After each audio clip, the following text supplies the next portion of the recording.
We want to be like Peter Pan. We don't want to grow up. Want to stay kids as long as we can. That's our plan, pretty plan.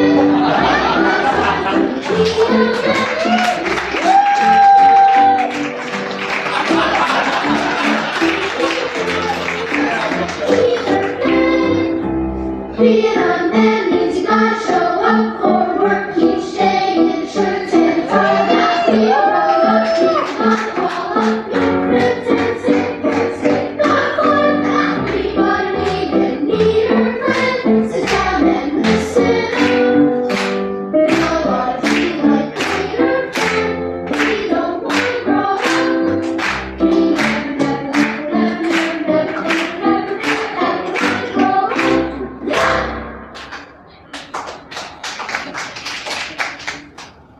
Crochet, t'es où?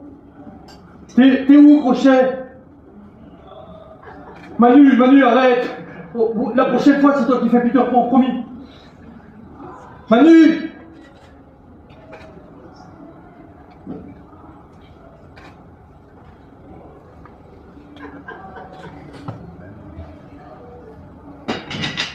Tu m'as perdu?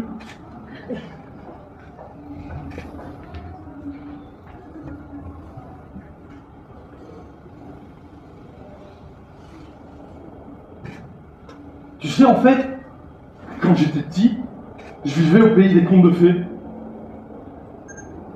Tu me crois pas? En fait, je vivais dans un vrai château. Ouais, bon, c'est pas mon papa qui était le roi. Mon papa, il était l'intendant du domaine. Mais à part ça, c'est un endroit magnifique. Bon, le château était habité par un ogre, le comte Didier. Et même une fois, alors, je suis bien passé pour savoir, alors que mes dents avaient malencontreusement rencontré les bras de sa fille, ça arrive. Il m'a fait appeler au repas du soir, et avec ses grosses dents, il a marqué mon bras. Bon, à part ça, faut dire que c'était un endroit formidable. Vous savez, un peu comme une poupée russe. Autour, c'était des bois, et puis un peu plus près, il y avait 2 étangs, des grandes prairies, encore un peu plus près, un manège avec une ferme, et puis le château. Et moi, j'habitais dans le château. Et puis, quand j'ai eu 5 ans, un petit frère est arrivé dans notre famille. Et mes parents ont décidé de quitter Saint-Lys-des-Châtains. On est allé habiter une maison qui était près de chez mes grands-parents. Et à l'époque, j'avais 5 ans, il m'arrivait régulièrement de quitter ma maison pour aller retrouver mon premier mentor, mon arrière-grand-père Jules. Sauf qu'un jour d'été, j'ai fait un projet différent. Je voulais retourner au pays de mon enfance. Alors c'était pas bien loin, je dis, en distance d'adulte, c'était qu'à 8 km. Mais pour un enfant de 5 ans, c'est toute une aventure. Alors je me suis mis en route, et je suis passé par la grande place de mon village sur laquelle il y avait une fête foraine. Et puis là, il y avait un forain qui était ami de mes parents, et qui m'a donné un petit harmonica en plastique. Une musique à bouche. Et je suis parti comme ça en jouant de la musique pour aller retrouver mon château. Je suis parti par les campagnes et à un moment donné, j'ai vu le clocher d'une église que je connaissais. Enfin, je pensais le connaître. Parce que c'était pas le bon. Et donc je suis arrivé dans un endroit que je connaissais absolument pas. Et là, devant sa maison, près de l'église, il y avait un vieux monsieur. Je me rappellerai toujours de Monsieur Dubois. Il était assis en train de siroter une bière bien fraîche, il faisait chaud. Il faisait beau, c'était l'été. Et il s'est adressé à moi comme ça, il me fait « Où est-ce que tu es, toi, mon gamin? Je ne te connais pas. »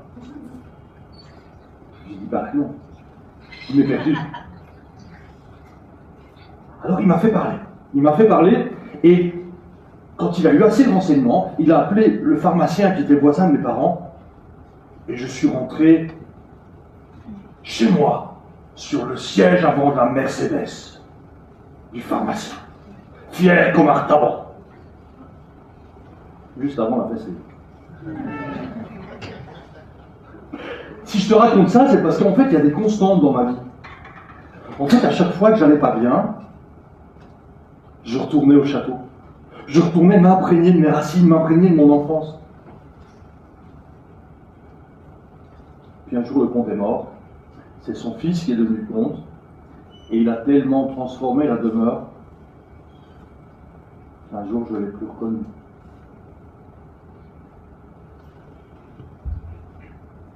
Il venait de me voler mon enfance.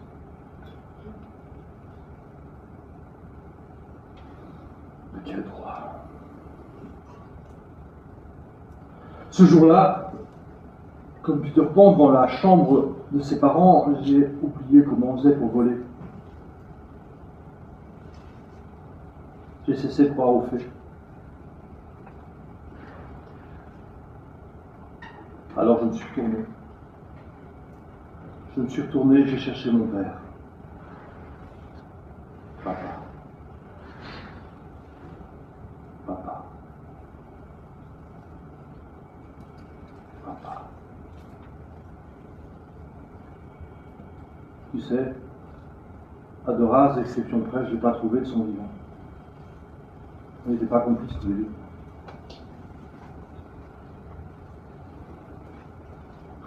Ce n'est que plusieurs années après, dans un deuil long et douloureux, que j'ai pu me reconnecter à cette image de la paternité qui souvent dans ma vie m'a fait défaut.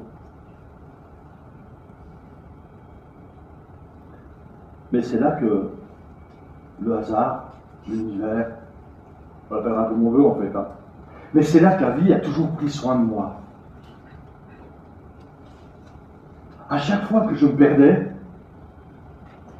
elle m'envoyait un monsieur Dubois. Un défaut de père, mes repères. Sauf que j'étais toujours déchiré entre la tendresse que je devais aux mioches à l'intérieur de moi et la recherche du père perdu.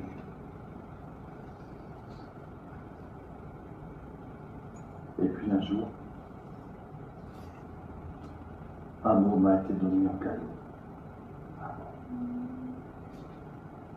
Responsabilité. Responsabilité.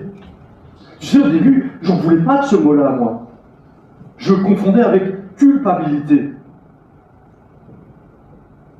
Et puis, à force de le pratiquer, je me suis rendu compte qu'en fait, il ne rimait pas avec culpabilité, mais qu'il rimait avec liberté. C'est fabuleux d'être responsable de sa vie. C'est avoir du pouvoir sur sa vie. Ah bien sûr, on ne peut pas choisir les événements. Personne ne peut choisir les événements, mais on peut choisir ce qu'on en fait. On peut choisir de ne plus être esclave du regard des autres. On peut choisir de vivre. Et je pense que ce qui m'a fait coller à ce mot de responsabilité, c'est le sens de la mission. L'impression que j'avais quelque chose de particulier à faire dans cette vie, que j'avais une place particulière à prendre. Alors bien sûr, c'est pas forcément des grandes choses. Une mission de vie, c'est pas forcément quelque chose de spectaculaire. C'est juste prendre sa place. Et quand je prends ma place, je deviens adulte. Je peux me réconcilier avec les jugements, les opinions des grands. Je peux voler et jouer avec mon Peter Pan intérieur. Je peux me réconcilier aussi avec l'adolescent rebelle qui est à l'intérieur de moi, sans oublier ses enseignements et surtout sa façon audacieuse de questionner la vie.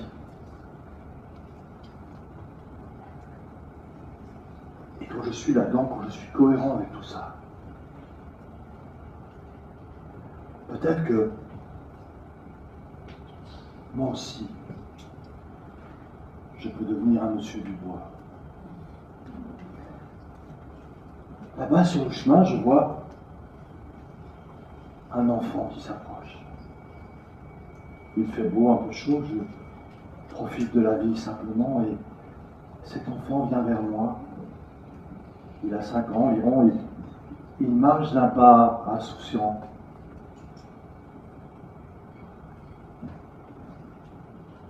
Il me ressemble.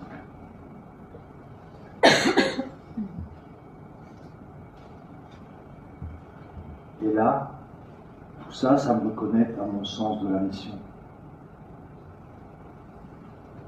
Prendre soin de moi et des autres. Parce que, en fin de compte, prendre soin des autres, ça fait grandir. Mettre son ego au service d'un projet et pas l'inverse, ça fait grandir.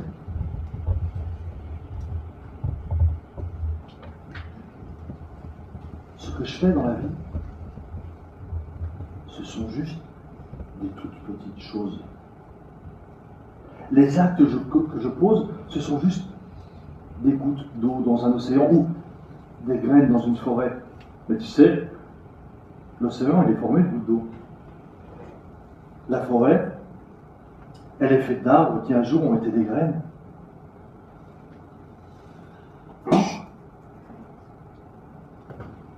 Il n'y a pas de petit acte. Il n'y a pas de petite action. La seule action qui ne compte pas,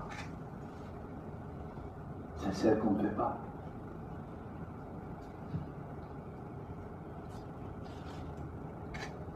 Et cette mission de vie-là,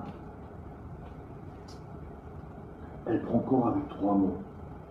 3 mots pour le monde et pour moi. 3 mots pour vous et pour moi. Merci. Pardon.